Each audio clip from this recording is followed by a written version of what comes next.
This is In Focus by Seven Wonders. Today we have Elie and Frank from Purposeful Advisors. Frank, I'd love to hear a little bit about your experience. You said you were at Reuters and then at NASDAQ. Like, how do you get started with roles like that? Yeah, it was an interesting journey. And sometimes I question myself how I got to sit in those seats, but I'm glad I was able to. And once you get an in-house job that's to that level, the other ones sort of find you. Interestingly, they were looking for someone out of the politics world because, as NASDAQ was Washington-based, that's where it was sort of born. It's like, how do we change this brand to be what I think you want it to be? NASDAQ essentially was seen as this tech exchange. So like all the tech stocks will go list on the NASDAQ. And I think in their mind and in mine, they needed to shift that thinking because they want to compete with the New York Stock Exchange.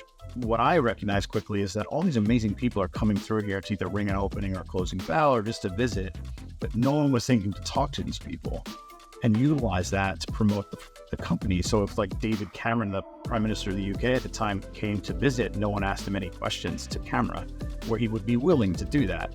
And others, and you have IPOs, so like Tesla IPO there, Facebook IPO there. So it's sort of, you can position, and we started to position the content we could create from there just by having all these amazing people congregating around the brand. And so that's what we started to do. Elie, you referenced several work experiences prior to Purposeful Advisors. The one that piqued my interest was working in Clinton's post-presidential office. It was an incredible experience. It was the big things, but it was also the little things, right? It was like watching him interact with, Nelson Mandela, and then 2 hours later, watching how he would interact with a 6-year-old who was in the office, and he would get down on his knee to get eye to eye with the kid. It was very much, he is a master communicator.